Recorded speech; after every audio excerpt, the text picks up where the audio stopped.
So we have 18-6. High Point just running clock lead. And now we have another running clock here situation. Except now it is a timeout. But 13-1, Mercer, Dean Gardner, Webb, named blowout winner. Evan Hand's turn to go out. But one game we haven't shown much is Kinesis. They're up for 2-1 outsiders. And all the NAAC games are in the rain. Here. Winnipeg goes in more rain. University might be cloudy, but it does have some rain, although it doesn't seem like a lot. Fairfield does have some decent rain.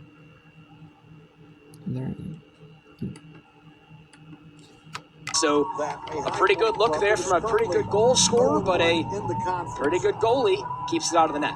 Yeah, well, a spectacular take from Furlong, being able to hesitate at goal line extended, get over to the top side, and fire a ball away. It's really a shot, a take that's not necessarily given the credit that it deserves, especially when it doesn't end up finding the back of the net. But that's a really, really difficult take. That's a really tough shot.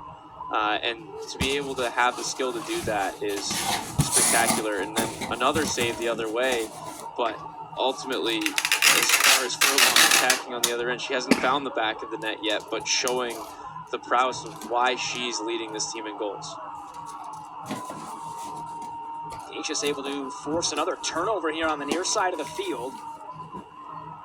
As in the meantime, a scramble for the ball resulted in it hitting the turf a couple of times. Brown Balls right now a 10-8 advantage in favor of the Golden Griffins. And that's one area that if they can maintain that advantage, they sort of beat them out at their own game.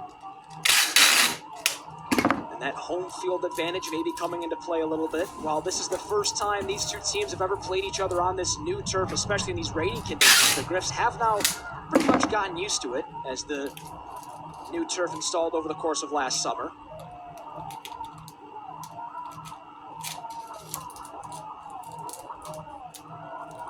Mountaineers force a turnover of their own, and so now it's the Mount working ahead on up to try to get a clear here. Chester sprints across midfield, and now the Mount with possession below the Canisius goal. Allingham here on the near side. She tries to muscle her way to the net, but she's forced away by Catherine Wall. Allingham still with possession now. She'll dish that off far side.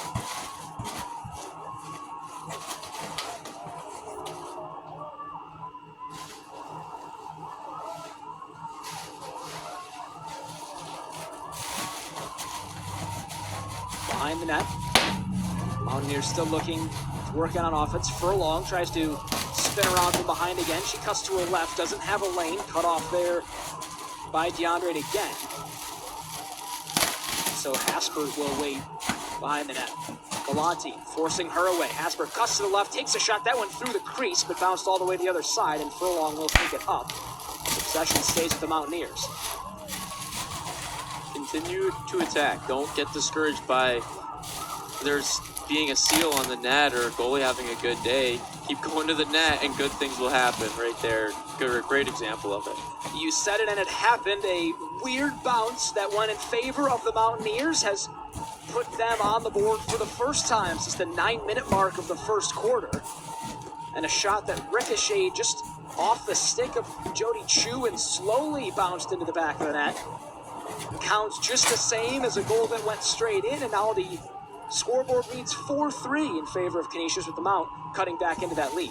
Yeah, they don't ask how, they ask how many, and right now it's a one-goal game. Finding ways to get to the net, it's as simple as that. It's that cliche Wayne Gretzky quote of 100% of the shots you don't take don't go in. So something like that. In and around lip, but realistically, McTavish's second goal of the season, that's a juice goal for a team. Being able to come in, puts her coat right back on, warms up with that time on the sideline.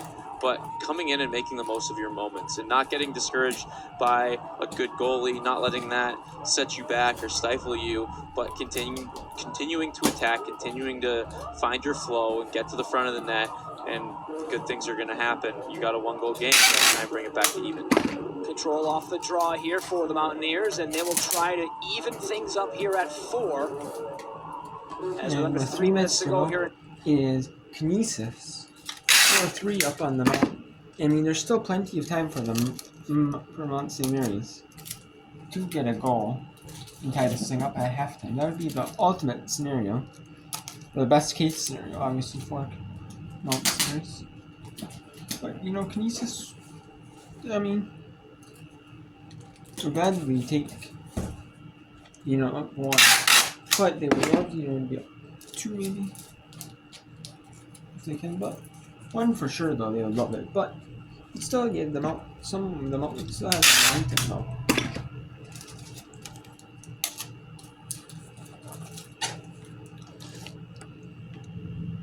So, and we have a running clock here. That one ends 0. So let's go to Quinnipiac in the hand.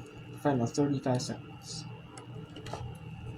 Some momentum, but even with that, it doesn't look like Quinnipiac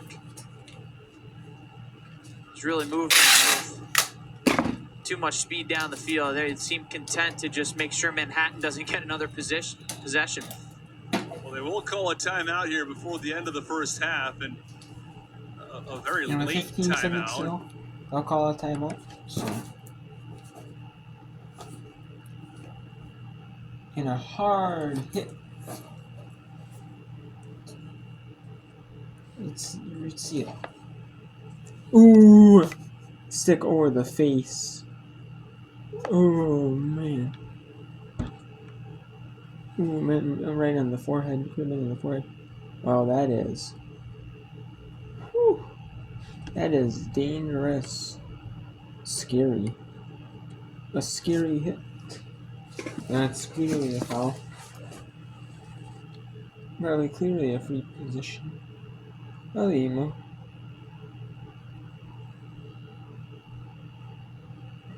Yeah, it was incidental, but obviously clearly a goal. Obviously clearly, you know.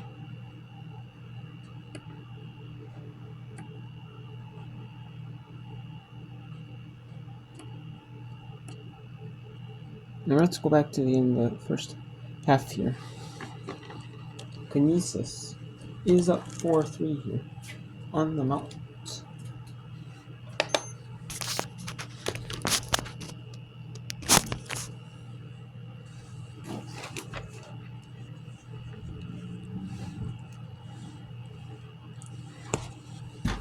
And that's the end of half 1. The Kinesis Golden Griffins in the Mount St.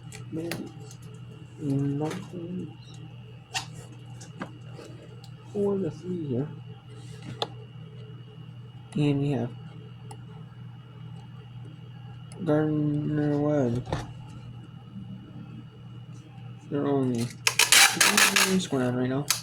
2 are at the well, 2 of them are basically running clocks. Here we have High Point Winthrop in a run clock situation. And we've Gardner Webb Mercer in a running clock situation. Fairfield Marist is not a running clock yet. But I wouldn't be totally surprised though if Fairfield Marist does end up becoming a running clock in that second half. Somewhere in that second half, like maybe 3rd quarter, 4th quarter. I would not be surprised here. So one game I haven't gotten to really at all is Gardner Webb and Mercer, but yeah, but that's because it's a blowout, 14-2 in a running clock this whole game. I haven't been really dominating from the start, you know, close from the start. Well, we'll go to it with. And that's another Mercer goal. Here leading into the half. And we'll go to it for another minute here. And it's going to be a running clock here.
Yeah, it's halftime here. How about We're that? going Mercer at halftime. We only have one game at the half here. Or one game left until halftime. Fairfield and Marist here. Yes, Fairfield. 25th ranked in the country. 9-1 on number up on Marist. 3-7. They're 2-1 in conference though, but obviously you're playing a team, 3-7 versus 9-1. It's gonna be a domination. But, they've held Fairfield or 3 goals in this second quarter, and they scored 2 in this one. So if they can hold, Fairfield might be dominant and win. But however, if they can hold Marist can hold them, maybe not a running clock this game. That'd be a win for Marist.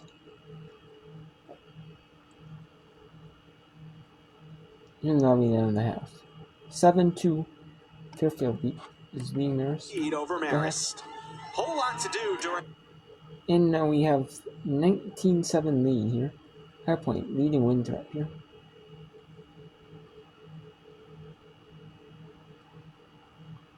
And there's just 9.5 to go before this is over.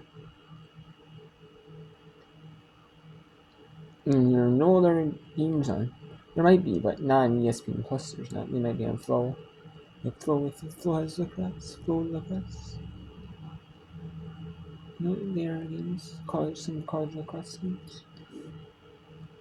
Or pro lacrosse. No, pros.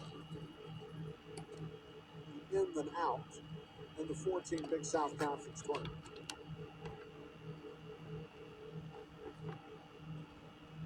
Caballero.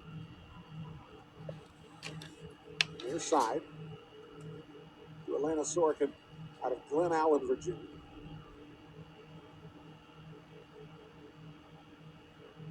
High Point, of course, finishes up their conference year at home against Longwood.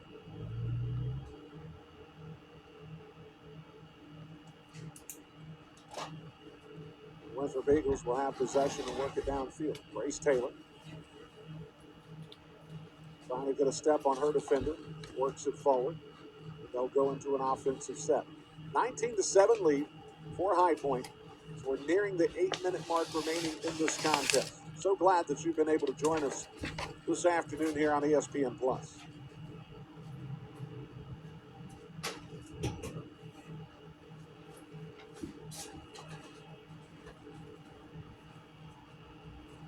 Cifarelli to Katie Whitmer. Whitmer with goal number 13 on the season as she beats Ava Welsh. A good lead pass there from Cifarelli is able to get Whitmer on the board. The goal scores 19-8 is the lead for High Point. That takes us to a break. And there is a commercial break here. And between their breaks. And it's still a running clock, but maybe if Winthrop, by the end of this game, maybe if they force, maybe if they get out the running clock, maybe out of the running clock, maybe that's a win. That'll be a win. So, and every game obviously is at the half. And for lacrosse, if there are any upcoming lacrosse games on ESPN networks, we have VCU and number 11 Virginia on ACR Extra. We have James Madison at Richmond. We have Penn State at Princeton.